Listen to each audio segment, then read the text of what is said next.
and keep the event moving here. Paul Karger is 48 years old, but manages $12 billion.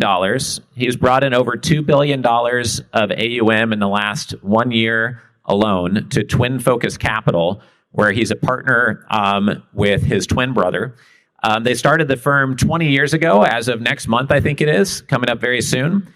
He is a CFA. He actively trains and competes in Muay Thai, Jiu-Jitsu, and Jeet Kune Do. And Twin Focus Capital essentially helps Centimillionaires with putting together their family office strategy. And we're going to do an interview on how we scaled the firm. And let's welcome Paul up to the stage. Thank you, everybody. Thanks, Richard. Great to be here. What else would you add to your bio before we start out? Like Grant, I have 3 amazing kids, which I'm most proud of. So I do it all for them. Awesome. It's great. So wealth management at its core is pretty commoditized these days, right? Like just traditional, plain vanilla wealth management. So a lot of people struggle to scale such firms. Well, you guys have scaled to $12 billion. So what are the 3 reasons why you've been able to scale while others struggle? 20 years is forgiving. You can make a lot of mistakes and recover. I would say I think it's a combination of just, relentless preparation, just constant preparation, very much like martial arts or playing the guitar or whatever it is. It's like all the prep that goes on behind the scenes and not when you're sitting on stage. I think it's having, really kind of deep technical expertise. And that, like martial arts, it just takes time to get there. And then I think lastly, it's the ability to just really build strong relationships so that your clients don't feel like you're selling them something. They really feel like you have their best interest in mind. Great. When you're working with a client that's worth, 50 or a couple $100 million, does that take 3 years to bring them in as a relationship? Does it take 3 months or somewhere in between? Somewhere in between. It's definitely changed over time. The sales cycle has shrunk. It's not that as they say, it's not that the game gets easier, you just get better at it. And, I think I've been doing it so long, there was a day 25 years ago when I was a young stockbroker in the late 90s that my friends used to joke that I carried an account application in my back pocket.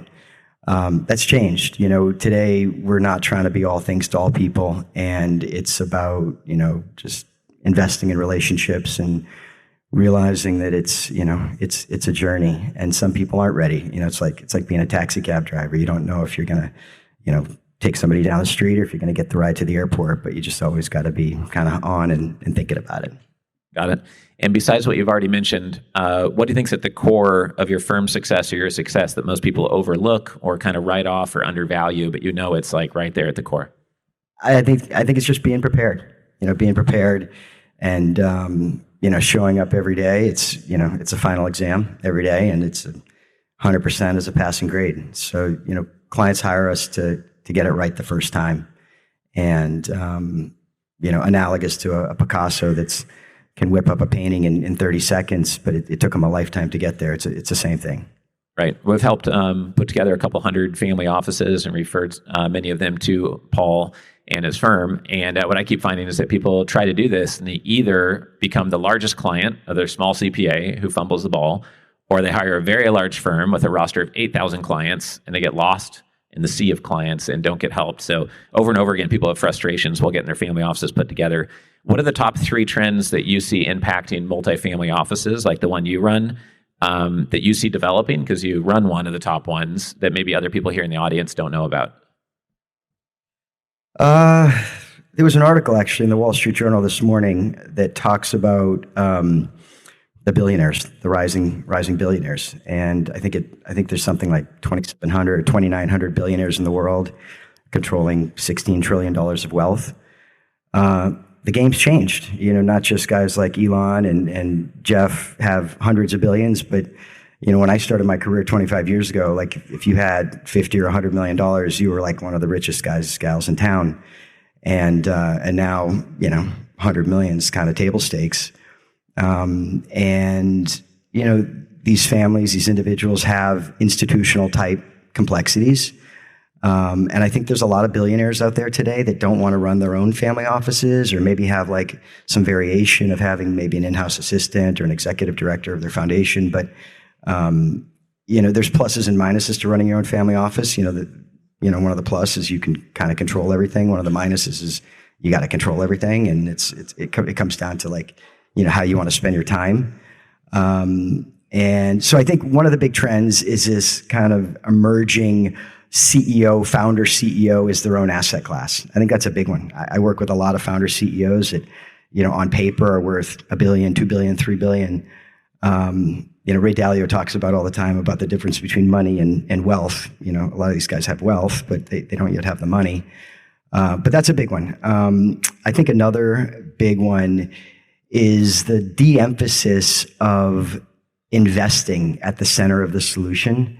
And it's why I think a lot of the banks are flat-footed today. The banks and the brokers were built around providing investment solutions. And while, they'll show up and tell their clients that they can solve all the other problems, it's a bunch of bullshit. They can't. They're focused on scale. And from a compliance perspective, they can't do it. So oftentimes, when folks come into money, we work with mostly first-generation wealth. First folks come into money, there's this journey of having to figure out, what works for you, what doesn't work for you. This kind of journey of realizing that the JPMs and the Goldmans of the world, there's a lot of allure going in, and then, you're just one of a number. So I think that's a big one. I think the last one is today, families are just more global, and global families need global solutions. And there's just not a lot of firms out there that can deal with the global complexities. I was meeting with somebody earlier talking about global challenges, global complexities, and because of the various, tax and legal jurisdictions around the world, and you've got kind of competing laws, rules, regulations, you're constantly having to kind of juggle, prioritizing those objectives. And so you want to remain flexible because things change. Your life changes over time. Your wealth changes over time. Got it. Most people that run a multifamily office are proud to say their average client's net worth is, $12 million or $38 million, and they have, 400 clients, and that's how they manage $8 billion or $12 billion. In your case, I think your average client's net worth is somewhere between 150 and 200 million. I'm thinking last time we talked about it. So what makes the difference of people that get stuck at 10 million net worth, which is still a lot, and those who make it to 100 million plus and are your average client? Like, what is so different about the Centimillionaires, but common among them, and very different from people that get stuck down at still ultra wealthy, but like much lower rung on the ladder? Yeah, first, let me say, a lot of wealth management firms out there, everybody wants to work with big clients, bigger and bigger clients. But I have some very successful friends that run very successful wealth management practices and are focused on kind of the sub-$100 million client. And you can build a hell of a business working with those, the clients at that end of the range. And for us, we're not trying to be all things to all people. And, the truth is, when you have over 100, over 200, it's a total different game. It's a total different set of complexities. You're thinking about, your wealth in different time frames. So, for us, we're really focused on this today, $100 million plus client. And because we've been doing it so long, we're fucking ninjas. We know exactly how to deal with their problems. We know the blind spots. And, in many ways, I say all the time, we're here to protect the client from everybody trying to get at them. And, when you have wealth, everybody's trying to sell you something or get in your pocket. But in many cases, we're helping the client kind of protect them from themselves. And, you got to push back on the client. In terms of, what makes, I think, those, centimillionaires, billionaires different from everybody else, I think it's, one, I would say decisiveness, the ability to make decisions and not regret them and keep it moving. Two, I would say it's, understanding scale and realizing that, you want to put yourself in highest and best use. And you want to, fill your team up with folks that are also able to work at highest and best use.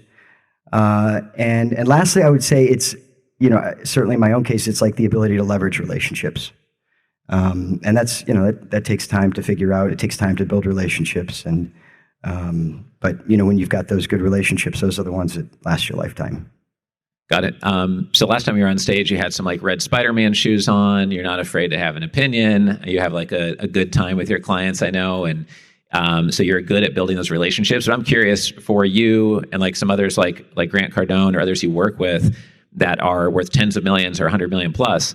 Was it being genuine, authentic, and not boring and average like a business suit robot, it looks like everyone else and acts like everyone else in corporate America that helped you become very successful? Or was it once you got really successful, you're like, I don't care what anyone thinks. I know what I'm doing. I'm just going to show who I really am. And can you explain which direction that went? Yeah, I mean, for me, I've always just been super authentic. And I think, I think authenticity sells. I'm in this game where, you meet somebody and you basically have to become their best friend pretty quickly. You got to learn and kind of get inside somebody's head. And, the more experience you have in doing that, the better you get at it. It's analogous to, fighting or jiu-jitsu where, you've not necessarily fought with everybody else out there, but you've had so much experience in trying different things and doing different things and you've prepared for it that, you know how to roll with the punches. Sure. What's the number one thing you looked for when you're vetting a founder or the CEO of a company that you might back with capital or invest in? It all comes down to the people. I'd rather invest in just rock star entrepreneur with a shitty business plan than an amazing, business plan and a shitty entrepreneur. So it's all about people. And, especially when you're backing a company, things don't always work out like you initially think. And, everything in life takes more money, more time than we think. And if we kind of knew up front, maybe we wouldn't start. But, you need to back folks that have that kind of tenacity and are willing to pivot and, own up to your mistake. And like I said, just keep it moving. Got it. Yeah, we interviewed Larry Connor, who's like a real estate billionaire. He said 95% of problems are people problems and 95% of the opportunities are people opportunities. So similar answer. What are the go-to top 3 things you talk to centimillionaires about when you sit down? You're going to have a quick cup of coffee. Like you told me a story in Boston. He's like, oh, I got just a couple minutes here when we're supposed to meet for a longer amount of time. Like what are those top 3 bullet points in your mind that you go into with a new client or a new prospect? First, I would say it's thinking about what their constraints are, where their challenges are. And that gives you something to pivot on. And then it's about thinking about, where you can leverage those challenges or objectives to deliver a solution. And then it's about, I think very analogous to like hiring a doctor. Maybe 5-6 years ago, unfortunately, my mom was diagnosed with cancer. She's, thank God she's in remission now. But I remember interviewing doctors, and I live in Boston, so we have, MGH is like, the high church of medicine. You got, Dana-Farber, which is like high church of cancer. And, I said to my mom after we interviewed all these doctors, I said, Mom, like, they're all qualified. Like, they're all Harvard this and that. But I said, it's really about finding the person that you have the best chemistry with and that you believe has your best interest in mind. Because, when you hire an advisor, whether it's a doctor or an attorney or, family office advisor, you're probably not going to second guess them too much. It's why you're paying them. So it's about understanding that chemistry. Got it. And for investors here in the room, credit has been hot for a while, right? Like credit funds have exploded in size for obvious reasons. There's a higher expectation for interest people want to earn because of where treasuries have been at. What are a couple of investment areas that you'd recommend people keep an eye on because you see them of like growing interest, growing requests from your clients? Or you just see like the macro trends and you're like, I bet in 2 to 4 years that area is going to be big. Any comments on that you're noticing in your office? From my vantage, our first job is to keep the client rich, right? If I don't keep them rich, I don't have a job.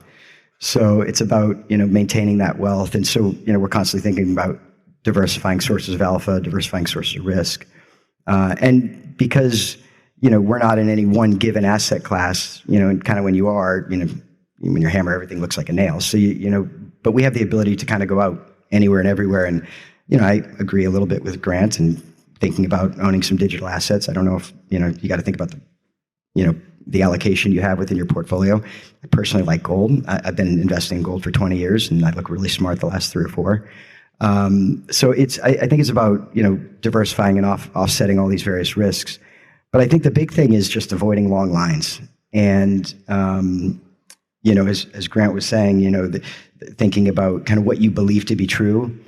In martial arts, Bruce Lee used to always talk about preparing for multiple scenarios. You just don't know what's going to happen. You don't know what's going to happen over 2, 3, 4, 5, 10 years.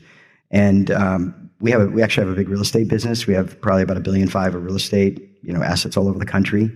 You want to be in good location markets, but locations shift over time. So the stay rich game is really about spreading out the risk. Got it. What's the most powerful insight, strategy, or investment comment you'd like to make that we haven't touched yet in this interview? Like maybe some note that you prepared to share. Yeah, I think I hit them. It's like avoid the long lines. Avoid those crowded trades. It's hard. Sometimes everybody's in line. I use AI every day. We use it across my firm. We're absolutely in an AI bubble. I met with 2 young guys last week that were running AI businesses that are both raised over $100 million from the Sequoias of the world, and it won't last. There's a cycle to this whole thing, and I was telling these guys as they were thinking about taking secondary, you want to take enough off the table that that you can live another day. So I think you got to think about risk management in your life constantly.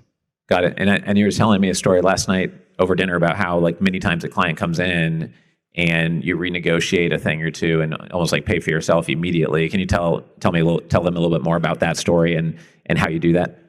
Yeah, I don't know. I don't remember specifically that story. I probably had too many glasses of wine. But I think, for me, because unlike a fund where you're paying 2 and 20 or 1 and 20 or whatever it is, and the investor doesn't see the fee, it just kind of comes out of NAV.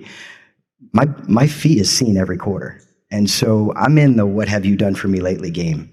And, when we bring on a client, we basically solve for all this kind of low-hanging fruit for 6, 12, 18 months. And then you kind of solve some of the bigger problems, some of the, phase 2 estate planning stuff. But in phase 3, when we move into kind of maintenance mode, it's really, what have you done for me lately? And I have a friend all the time that says, Paul, your tagline should be Twin Focus. We come for the investments, but we stay for the little situations. I'm solving little situations every day. Some are confidential, some are not so confidential. And, we pay for ourselves. I actually had a situation this last week where we've invested in SpaceX for a bunch of clients, and they announced last week it was basically a 2x over what it was at the last round. So that makes me look really good. That's a super tangible way. I've added some value. But truth be told, it's, most of the problem solving is not on the investment side. It's on the life side. And, clients come to us because they know we're experienced. They know we've been in the trenches. They know we've got solutions, and they know we're their partner, and they can call me up or text me, and we can have a quick confidential conversation about something, and I can go solve their problem for them. So. Yeah, it makes sense. I think the story last night you're telling me about how someone was basically became wealthy through an exit, but they're still paying retail wealth management fees. So you're able to go in and renegotiate their trading or wealth management to pay like a fourth of what they were paying, and basically paid for you on an annual basis. That's the secret in the family, in this kind of multi-family office, family office world is, typically entrepreneurs have a big exit, and they can't even spell family office. They don't know where to go. And so they go to the Goldman, they go to the JPM. And after a couple of years, they realize, again, the problems aren't being solved. And by the way, for that indexing strategy, they're paying 60 basis points to Goldman. I can get them that for 10, and I'm going to take the VIG, but I'm going to solve all their problems. And so, it's an evolution. People have to go through this journey to figure out, where the value is.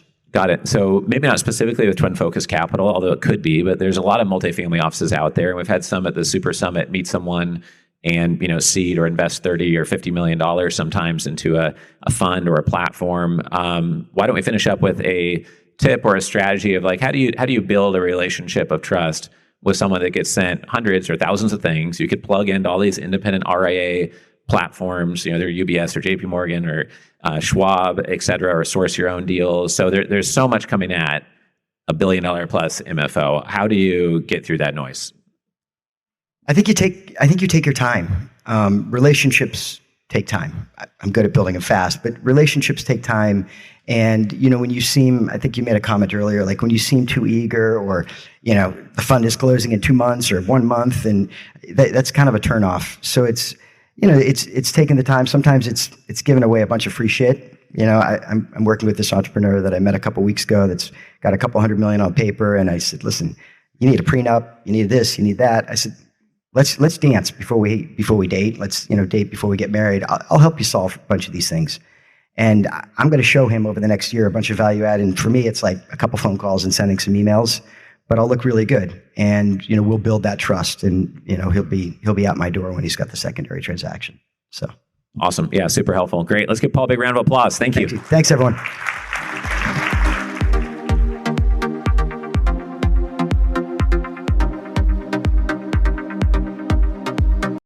If you are a founder, raising capital, developing real estate, or you're an investor, would love for you to get involved in the Family Office Club.